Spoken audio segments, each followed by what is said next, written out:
Although today is the 1st of April, there is no April Fools in the fact that Roberto De Zerbi is the new Tottenham Hotspur manager since yesterday, being officially appointed with a 5-year deal, making him one of the top earning Premier League managers, one of the top earners in Premier League history in regards to Premier League managers, without a relegation clause, showing his commitment and desire to continue at a club like Tottenham Hotspur.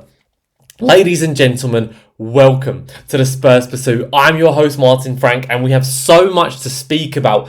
And let's continue with the last podcast that I had on this channel. You can check it out. It's the last video on this channel where I invited Harry Scarf, the award-winning young content creator of 2025, to discuss potential replacements after Igor Tudor had been sacked after just 43 days in charge, breaking some of the worst possible records. Now, condolences to him and his family after suffering such a tragic loss with his death of his father.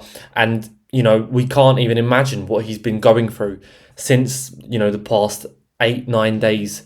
It's absolutely devastating what he must be feeling inside. And he handled himself as a proper gentleman. Just, if you remember his first ever press conference, shaking every single journalist's hand after, the mutual parting. He didn't ask for a paycheck. He walked away without one. And although the results on the pitch were something different of an issue, he overall conducted himself in a very respectful manner and a gentleman-like manner. So we won't be looking back at Igor Tudor very positively due to the fact that we find ourselves even worse in a position than we ever did before he arrived. And unfortunately for him, it hasn't worked out. And unfortunately for us, it hasn't worked out. And let's just mention a few very poor statistics and records that Igor Tudor has broken. He's the first ever Tottenham Hotspur manager to have a 0% Premier League win rate. He is the worst overall manager in Tottenham Hotspur's history percentage-wise in win rate, which is winning just 1 of 7 games in charge, and that being the Atletico Madrid free hit, winning 3-2. He was also the first manager in Tottenham Hotspur history to fail to win his first 6 games in charge, to fail to win his first 5 Premier League games in charge. He's joint third with Ange Postecoglou at Nottingham Forest to fail to come in and win his first 5 games in the Premier League. To add to that, Igor Tudor also was just in charge in 6 Premier League minutes out of a possible 540. That's an insane statistic, and no one was expecting it would be that bad, and we were all expecting him to have a much larger, much more positive impact coming in. So it's a big shame it hasn't worked out, but unfortunately that's the tough reality of the footballing world, and there was no time to wait, especially with the fact that he's dealing with such issues. So Igor Tudor, I do respect you as a man, and I wish you all the best in the future, but unfortunately it wasn't to be. And now let's move on to Roberto De Zerbi. So me and Harry on the last podcast discussed potential replacements, and the name that kept popping up by both of us was actually Sean Dyche or Harry Redknapp. We were both expecting an interim to come in and potentially look at potential candidates in the summer, whether that would be Mauricio Pochettino or Roberto De Zerbi. As Roberto De Zerbi was linked with Tottenham Hotspur since already February after parting ways with Marseille in January. Now, interestingly, Tottenham Hotspur have gone all out to back the Italian, the 46-year-old, coming in from his last job in Olympique Marseille, having a quite relatively positive record. We will get onto that in a minute, but it has definitely left fans divided. Now, I think we all know what I'm speaking about when I mention it's left fans divided. First of all, his, of course, antics on the touchline. He's been known to be falling out with the boards by not getting what he wants and making it clear and evident that, the way he complains. It's also been very clear that Roberto De Zerbi is a man that doesn't quite handle man management very well. And we thought Igor Tudor was the man, ruling with an iron fist. Well, look at Roberto De Zerbi coming in. It is the young version of a more advanced, progressive Antonio Conte that we have coming in. And we all know how Antonio Conte's reign at Tottenham Hotspur ended. It was an absolute catastrophe, the way it ended. So the fact that we have appointed a man of Roberto De Zerbi by being linked to Sean Dyche shows the disarray the club find themselves in, because with Sean Dyche, the pragmatism, the genre of manager that he is in comparison to a Roberto De Zerbi and the progressive, the madman, antic-like manager coming in, is absolutely insane. But the main reason fans find themselves divided is because of the Mason Greenwood. Now, let's do some backstory here. So Mason Greenwood had to leave Manchester United. I'm not sure if it was in the year 2022, where his now wife, but his at the time ex-girlfriend, had released audio footage and also video footage of Mason Greenwood harassing her both physically and both sexually. And, with this violent and abuse, can we call it, it was almost a career-ending sign for him, but he somehow managed to revive his career either at Getafe and also now Marseille. And of course, any decent human being will look at that and go, that is absolutely vile and disgusting, and rightfully so. The fact that he's gone back with her and is now they're married together, maybe they're happy, okay, fair enough, but the fact that that even happened in the first place is disgusting. It really is absolutely vile. Now, Roberto De Zerbi, after becoming the manager of Olympique Marseille, actually bought Mason Greenwood in from Getafe. And he had mentioned that Mason Greenwood and other people deserve a second chance in life. And it didn't sit well with a lot of people. And Mason Greenwood was not the first player to come into Olympique Marseille with a very shady and weird background. So it had left a lot of fans sitting on the fence with, okay, that is, that could never be my manager. It doesn't sit right with me, etc., etc. And now suddenly Roberto De Zerbi is announced as a manager of your club, of the club you love and support, and you have to pick a side now. Will you back the team, or will you, look away due to this manager coming in? It's a very weird situation where, you're sort of split. I will give my honest opinion on it. Roberto De Zerbi was not the one committing the, either the rape or the violent abuse that was happening. He backed the player, and that, in a sense, is not inexcusable. Definitely not. I don't think it was morally correct to do so. But as the manager of my football club, and with the philosophy and the style of play that he plays, I will get into that later this video, I have no option but to back him, unfortunately. And putting things aside and, putting his past aside, and I'm not saying I'm backing him morally or as a human being, I'm backing him as the manager of my football club. And I think Roberto De Zerbi is exactly what the players and the club need right now, whether that's the resemblance of the football on the field, or whether that's a manager coming in and dictating and stamping his authority on the players and actually trying to get them motivated, trying to reinstall what Antonio Conte 3 years ago mentioned, that fire in the belly that has been missing since Ange Postecoglou has departed the football club last year. We have been missing the fire in the belly in the Premier League for over 1 year now. Even with Ange Postecoglou in charge, where he threw it away, but he didn't completely throw it away. We were still playing Premier League games with a decent squad, and we couldn't win to save our lives. We need someone to re-embrace that, what it means to be a Tottenham Hotspur manager, what it means to be a Tottenham Hotspur player. To dare is to do. And I think with Roberto De Zerbi, I don't think it will end positively, because it never does with Roberto De Zerbi. It's he has that history of ending things on a very bad note. But I do think he can reinstall and revive what Tottenham Hotspur have been missing since the arrival of Thomas Frank, since the arrival of Igor Tudor, even dating back to Ange Postecoglou's time in the Premier League. We have been missing that somebody that changes the club. So that's my stance on it. I'm sure many of you will not agree with me. Many of you will agree with me, and that's completely fine. I'm not going to be dictating how you should be feeling about the appointment of Roberto De Zerbi, and I understand a lot of people that are very upset about the appointment of Roberto De Zerbi and have been showing their frustrations, which has caused another spark of controversy because the Tottenham Hotspur Trust... the Tottenham Hotspur Supporters Trust has released a statement in regards to all the fans of Tottenham Hotspur that has not sat well because they have not consulted with the members of the Tottenham Hotspur Supporters Trust and released a statement of their disapproval of Roberto De Zerbi. But many fans are feeling the same way as me. in hindsight, Roberto De Zerbi can come out at a press conference, can come out in an interview and say, okay, I didn't back Mason Greenwood's actions. I was just claiming everyone deserves a second chance. Whether that's right or wrong, that's left up to other people. I'm not, again, saying that he's defending a rapist, but we can just go on to the other side of North London and look at Arsenal and Thomas Partey. It's the exact same situation. Mikel Arteta had Thomas Partey playing for the past 3-4 years at the club, knowing the allegations, knowing probably the actual truth and guilt of their number 6 in Thomas Partey doing such vile crimes, and he kept him there even when he was on trial saying that he's injured.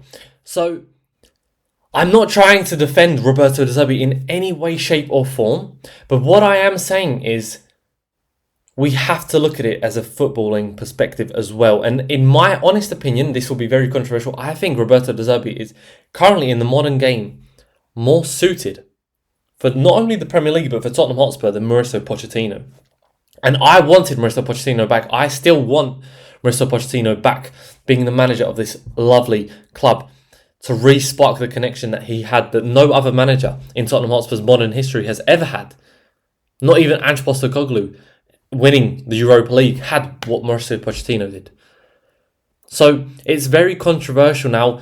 The issue with the Tottenham Hotspur Supporters Trust coming out with such a statement without consulting with the members is the fact that many people are not feeling the same way as the actual statement was put out, saying that they will not be supporting Tottenham Hotspur, that they will not be supporting the decision going forward, and that's absolutely fine. But you cannot speak. You cannot put words in the mouth of, your own members that have not been spoken or said or agreed to. So that was very controversial. That all happened yesterday. Absolutely turbulent. The fact that Tottenham Hotspur have not played and the amount of information and things to talk about is just absolutely mind-blowing. So we've gone past Igor Tudor. We've introduced Roberto De Zerbi. Let's introduce him a little more. So Roberto De Zerbi had never really made it as a professional. Now, he was in the ranks of AC Milan. He grew up through the academy, which was 1 hour from where he actually grew up. He made it in the Serie B, but he never really made it in the Serie A. So he actually played in the Serie C as well for clubs like Monza, Padova, Trento, Napoli, Como, Salernitana, and also Foggia. Now, he was known as quite a journeyman, going from, club to club. And for the fact that I mentioned so many different clubs, he actually only made 265 appearances whilst hanging his boots in 2013. So from a player perspective, he didn't really have the career that he maybe wanted to, especially the fact that he was in the ranks of AC Milan, but just never really cut through the Serie A, in the second, third division of the Italian leagues. And then in 2016, he introduced himself in the career that has made him who he is, Roberto De Zerbi, the managerial career. His first ever job was at Palermo, and he ended in an absolute horror show. 7 consecutive defeats in a row, and whether that spells something or not, Igor Tudor, maybe. 7 consecutive defeats in a row, and after 3 months, he was sacked. Absolutely horrific. Second job, something Tottenham Hotspur fans will not want to listen to right now, but it's a different situation of what Tottenham Hotspur find themselves in now. His second job was at Benevento, that made it into the Serie A. They were, newly promoted, something similar to, let's say, a Ipswich Town or a Luton Town in recent Premier League history, okay? Now, of course, it was very likely that this club would finish bottom of the Serie A. And it so did. Now, Roberto De Zerbi started to get his flowers with the attacking style and the bravery that his team showed. And although he was relegated, which is something Tottenham fans do not want to hear, a manager coming in that has experienced relegation, it's the sort of breakthrough that got him his big job. Because since then, in 2018, he became the manager of Sassuolo, a 3-year spell.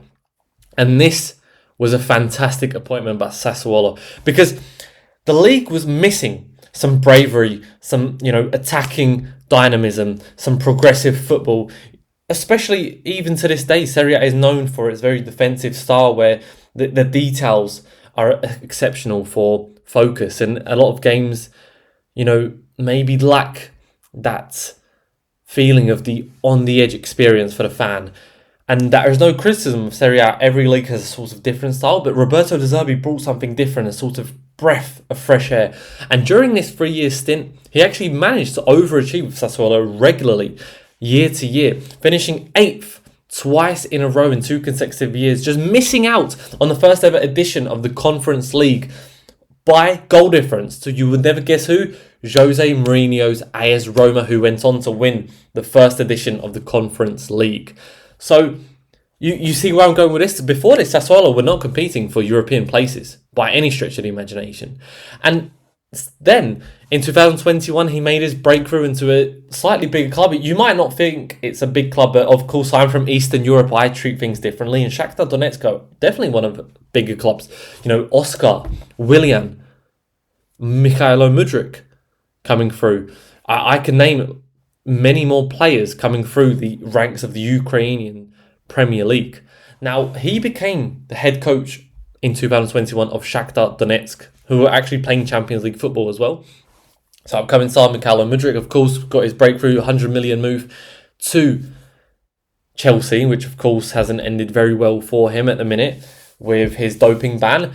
A player he managed to coach was Manuel Solomon, which many Spurs fans might remember having a not the best stint, shall we say. And he only suffered one defeat in the whole season of 2021-2022, actually winning his first ever trophy as a manager. It was the Ukrainian Super Cup against Dynamo Kiev, winning 2-1. And then after 4 months of the Russian invasion in Ukraine, he had left. And thankfully for him and gratefully for him, with bits of luck, Graham Potter did a fantastic job at Brighton, got the job at Chelsea. And in came Roberto De Zerbi. Welcome to the Premier League. Now, mentioning a few statistics, I have a very good statistic that I wanted to show you guys. Now, Brighton, 2022 until 2024, he was only there for 2 years. So remember that 5-year contract's never been in a club more than 3 years. They had 26 wins, 19 draws, and 25 losses. Not the best by any stretch of the imagination, but it's still everywhere where he's been, apart from his first 2 stints were much lower clubs, and he was actually trying to develop his philosophy, which has got him where he is now. Since then, he's always had more victories at a club than losses, which is, of course, something that our past 2 managers cannot say. We could even go back to Ange Postecoglou removing the first 10 games. That will be the first 3 managers. So, in a tactical sense, I genuinely believe this is the best manager, tactically, that we have on our hands since Antonio Conte, by no stretch of the imagination. Progressive football, the best manager we've had since Mauricio Pochettino. No disrespect to Ange Postecoglou, he was by far the best man management manager we have had since Pochettino. Ange Postecoglou, tactically, however, was not where modern football is now. And that is not a criticism of Ange Postecoglou by any stretch of the imagination. Ange Postecoglou will be forever, in my eyes, one of the greatest Tottenham Hotspur managers that have managed to transform a culture. But tactically on the field, we saw many gaps that were being exploited on a regular basis. Roberto De Zerbi is a man who loves progressive football, but also has great detail into not being exposed himself and actually focusing on the defensive attributes as well. And although his percentage win rate might not suggest so, I suggest you actually watch some games of football, whether at that time at Olympique Marseille or whether at Brighton, or whether just going back in your memory, Tottenham Hotspur against Brighton, where we were absolutely dismantled in 2023-24 season away from home at Brighton, where we found ourselves 4-1 down. So there are many positives to take in from Roberto De Zerbi. Now, his starts to the club have not been very positive. For example, his first 7 games, that's been analysed, but it's very difficult to analyse because Roberto De Zerbi usually comes in for pre-season as well, so it'll be a completely different scenario now, which is the big risk, and that I will get onto in a minute. But at Brighton, he had only won 3 games. But that was actually in September, out of the first 7. Would that be enough? 9 points to say, well, maybe, yes. And going back as well, Marseille, only 2 games. 1 draw, that'll be 7 points. Would that be enough to stay up? I'm not sure. But so there are many, ups and downs to mention. But let's get into his touchline antics, right? Most seen at Brighton, where, he was introduced as a manager with progressive football. His first ever game in the Premier League was a 3-3 draw. Leandro Trossard actually scoring a hat-trick. The first ever Brighton player in the Premier League to score a hat-trick. That was the first ever game he was in charge. 3-3 draw. Absolute scenes. Then, as he brought Brighton up the table, he actually got them into the Europa League, which should be mentioned as well. On the 18th of February, he was sent off against Fulham for dissent, given an extra ban after his comments on the English Premier League PGMOL association, claiming that the level of refereeing is absolutely horrific. £15,000 ban. 3rd of March, banned again. 8th of April against Tottenham Hotspur, sent off after Christian Stellini dispute, after Stellini mentioned something about, the lack of professionalism and the hot head of De Zerbi in the press conference, and De Zerbi didn't handle that very well. Actually getting Brighton into the semi-finals of the FA Cup, just about missing out against Manchester United on penalties in a goalless draw in both full-time and extra time. Then actually beating them a week later in the Premier League to cement their position in the Europa League for the next season. Of course, Brighton struggled like Tottenham Hotspur did with the lack of squad depth in the Europa League competition, but just look where he's got them. Look at the transformation. And yes, of course, he had so much talent on his hands, whether that was João Pedro, whether that was Carlos Baleba, whether that was Mitoma, whether that was Simon Adingra, whether that was Jason Steele's footballing ability with his feet. That he had a lot of talent, but we cannot compare Brighton and Tottenham Hotspur with respect to Brighton. So there are a lot of positives to take, and Pep Guardiola mentioned him as being one of the best managers in the world. Italian managers have claimed that he is the most influential manager in recent Italian history in modern football. Owen Hargreaves mentioned this is the second best Premier League team under De Zerbi, bar Pep Guardiola.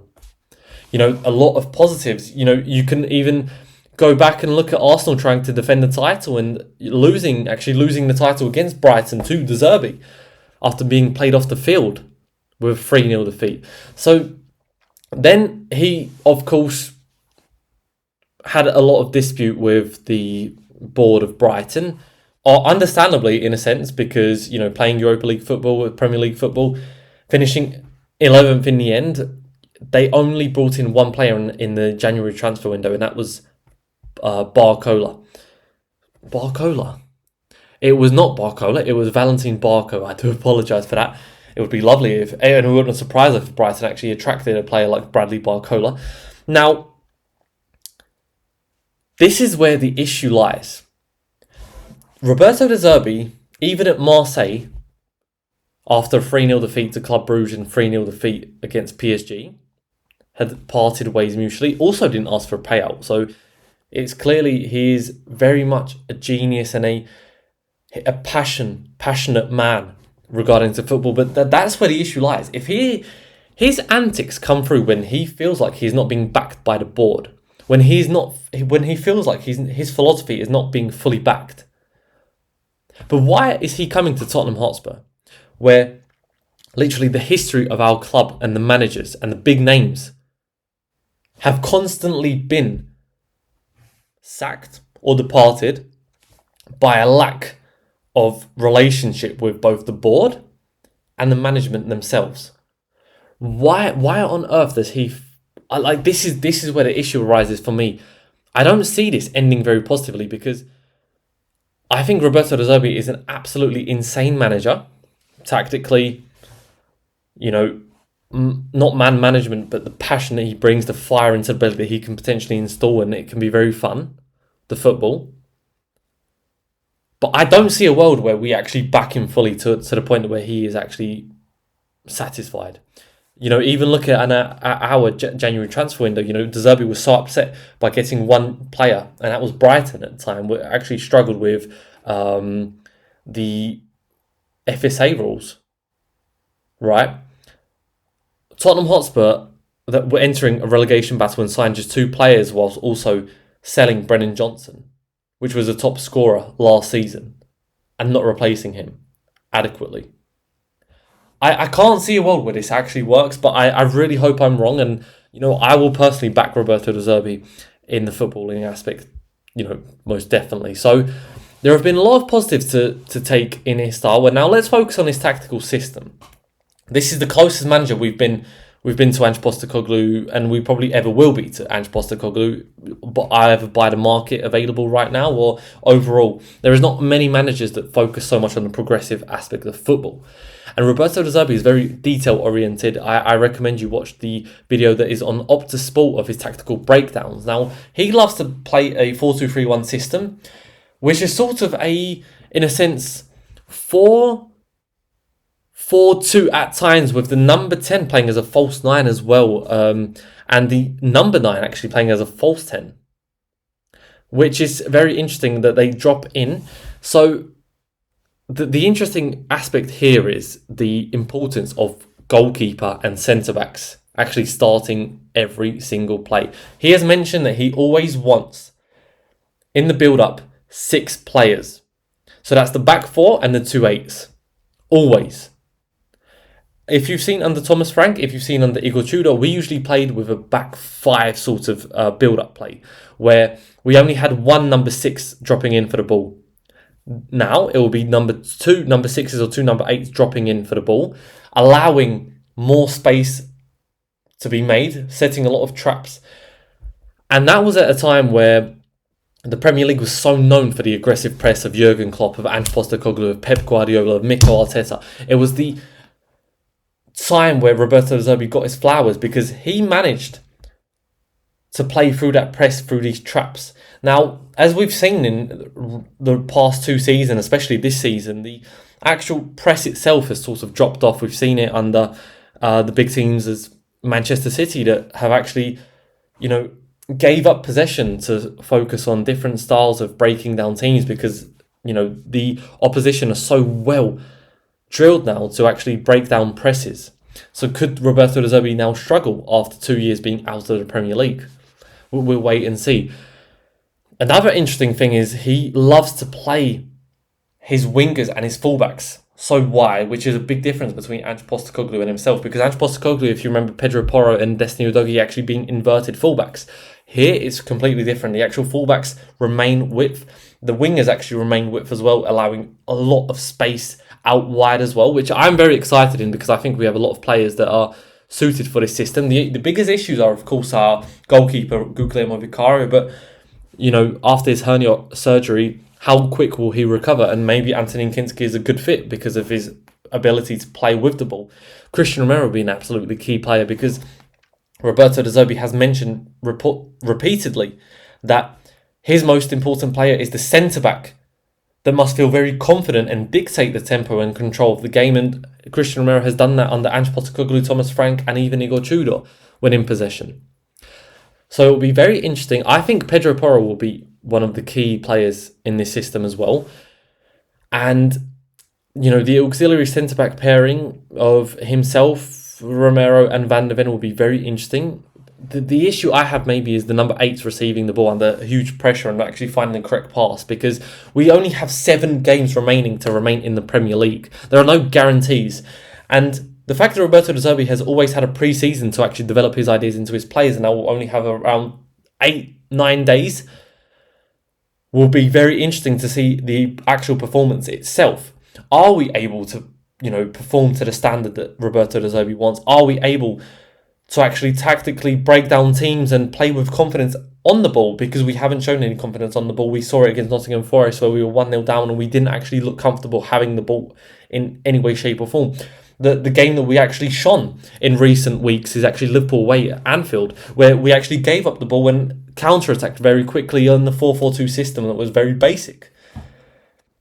So it's a shame that Roberto De Zerbi didn't proceed Igor Tudor in February, because obviously now we would have been maybe in a much better and stable condition to actually play the football that Roberto De Zerbi is trying. On the other hand, Roberto De Zerbi will have a much better hand given compared to Igor Tudor in regards to the players coming back, with Mohamed Kudus and Rodrigo Bentancur potentially coming back. Lucas Bergvall even being at Swedish international duty, could he play a crucial part? Because Yasan Ayari, if you remember him from Sweden, he was a big name in Roberto De Zerbi's system. So I'm very intrigued in what will be happening. Now, one more thing that I will mention is when facing a deep block, I think Roberto De Zerbi has actually been very successful at Brighton, which needs to be said as well. And he likes to play in a very weird system. It's a sort of 1-4-2 system.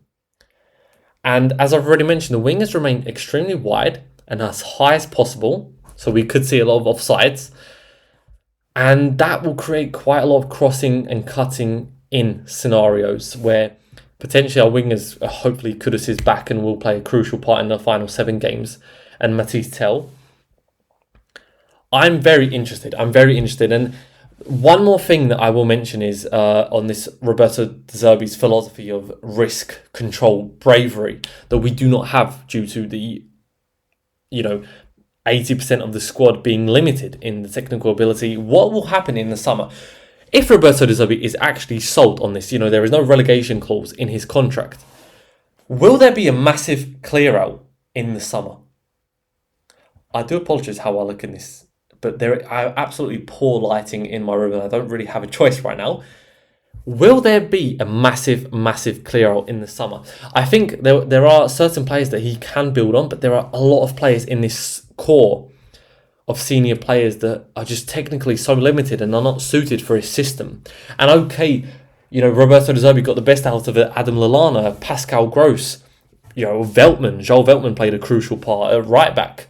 Pedro Porro, Joel Veltman, technical abilities are they're not on the same level, are they? I'm very intrigued. I'm very interested to see where we go forward with Roberto De Zerbi. And it's such a shame that Mauricio Pochettino isn't the man that is coming back in the summer, because I think that this is exactly the man that we needed.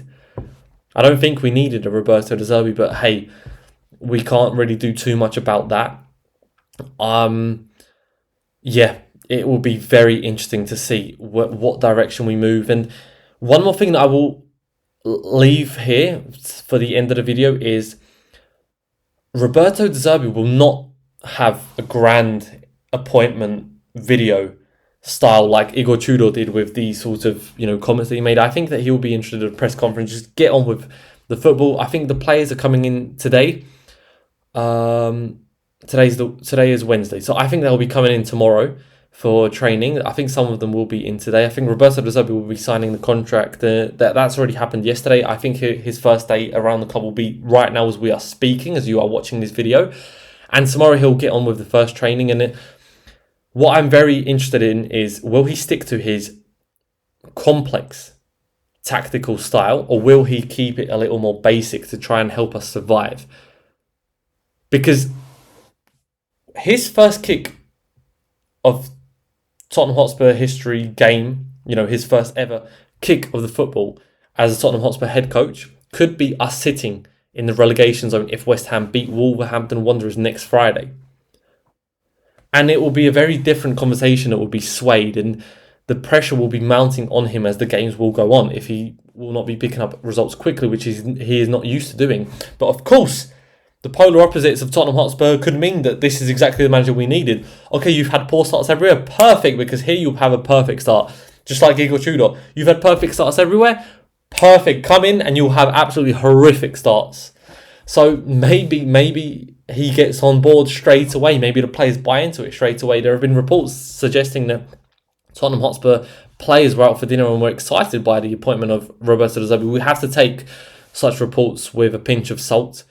And yes, this is where I'll leave it at. And I will do a video next week, or potentially by the end of this week, in the actual style of Roberto De Zerbi that we could be seeing in the starting 11 that would most likely be chosen. But he will definitely be sticking with 4-2-3-1 system with Xavi Simons as the number 10. It'll be interesting to see if he picks Richarlison or Solanke, but he has mentioned regularly that he prefers the intelligent man up top. And I think Dominic Solanke is slightly more intelligent in terms of footballing IQ than Richarlison on the field. And he could be using Richarlison as that super sub to come off the bench and, potentially get a goal or create chances, create chaos in the box. So thank you so much, guys, for watching. Please leave a like. Please leave a subscribe. I've had so many positive messages coming in from so many of you, and I really appreciate every single one of you. If you would be interested in coming onto this channel, please let me know down in the comments. You are more than welcome to come on. I will be hosting today's Harry Scarf Spurs Talk Premier League podcast, so you can please tune in on there to see more of me speak. Thank you so much. Have a lovely, lovely Wednesday. Enjoy your Easter. And it's such a privilege for you guys to be watching my video. So thank you so much and see you later. Bye-bye.